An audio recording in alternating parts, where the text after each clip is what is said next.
Haber götürün sevgiliye martılar. Bilsin, bilsin kayığını yakmış ıssız bir adada onu bekleyeni. Fazla ızdırap çektirmesin onu ruhu kadar aziz bilen cana.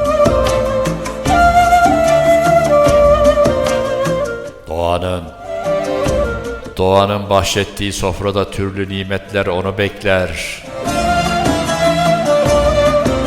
Onu bekler tüm güzellikler.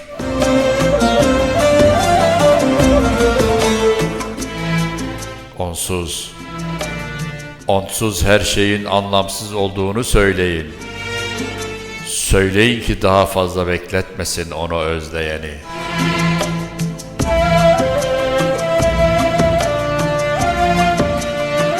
Aşk, sevgi, mutluluksa özlemi.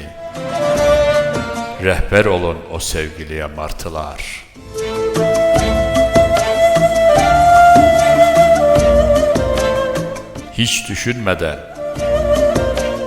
Hiç düşünmeden açsın yelkeni, aşk rüzgarının yardımı ile gelsin mutluluk adasına.